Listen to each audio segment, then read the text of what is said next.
Nor as a universal gate.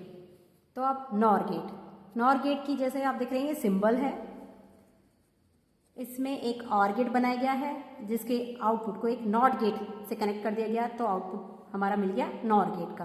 तो एक और गेट जिसके इनपुट में हमने आउटपुट में नॉट लगा दिया है। इसकी भी 2 इनपुट्स होती हैं, जैसे हम देखते हैं कि 2n इनपुट कॉम्बिनेशंस होते हैं। तो अगर 2 की पावर 2 है तो इनपुट कॉम्बिनेशन हो गए हमारे 4।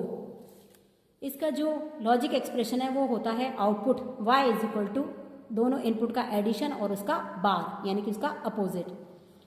इस नॉर गेट को हम एक और गेट और एक नॉट गेट, इन दोनों को कंबाइन करके भी हम नॉर गेट बना सकते हैं। एक और गेट लिया, उस पर 2 इनपुट्स दी और जो उसका आउटपुट मिला वो किसी नॉट गेट की इनपुट में अगर आप अप्लाई कर देते हो तो जो रिजल्ट मिलेगा वो नॉर गेट की आउटपुट मिलेगी। तो हम इसके ये कॉम्बिनेशंस हमने 4 कॉम्बिनेशंस इसके लिख लिए हैं ट्रुथ टेबल में, 0 0 0 1 1 0 एंड 1 1। फर्स्ट स्टेप हम लेते हैं अपना, जब a भी 0 है और b भी 0 है। तो सबसे पहले हम अपना आउटपुट एक्सप्रेशन यहाँ लिख लेते हैं, a प्लस बी का बार y इज इक्वल टू, अब a हमारा 0 है और b भी हमारा 0 है और दोनों का बार, तो देखिए 0 प्लस 0 0 होता है और उसका बार 1। तो अगर दोनों इनपुट 0 हैं तब आउटपुट क्या आनी चाहिए 1। यहाँ चेक करते हैं हम, यहाँ हमने एक इनपुट नॉर गेट के a पर दे दी है, एक इनपुट नॉर गेट के b पर दे दी है और यहाँ से y आउटपुट हम नॉर गेट की ले रहे हैं अपने आउटपुट पर। तो देखिए जब इनपुट हमारी a भी 0 है और b भी 0 है तब आउटपुट क्या मिल रही है 1। तो ये हमारा फर्स्ट स्टेप वेरीफाई। अब हमारी a तो 0 है लेकिन b 1 है, तब आउटपुट हमें क्या मिल रही है यहाँ पर 0। अब हम यहाँ चेक कर लेंगे अपने एक्सप्रेशन से कि अगर हमारा a 0 था और b 1 था तो इसका बार, देखिए 0 प्लस 1 1 होता है लेकिन 1 का बार क्या हो गया 0।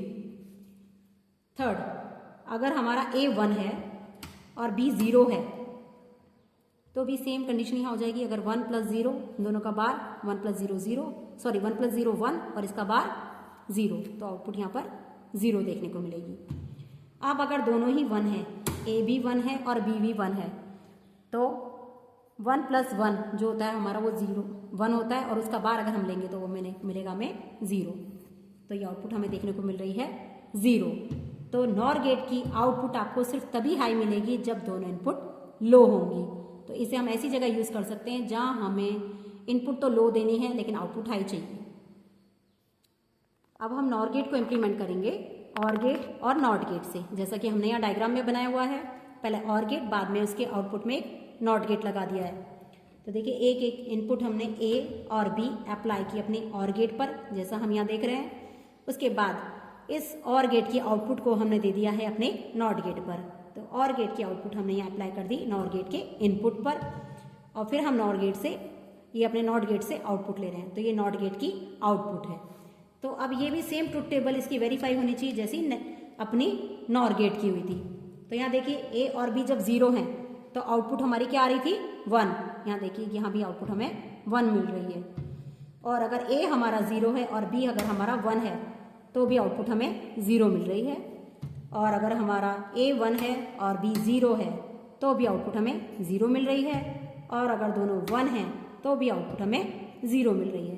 तो इस तरीके से हम और गेट प्लस नॉट गेट को लगाकर भी नॉर गेट की ट्रुथ टेबल को जस्टिफाई कर सकते हैं। Thank you.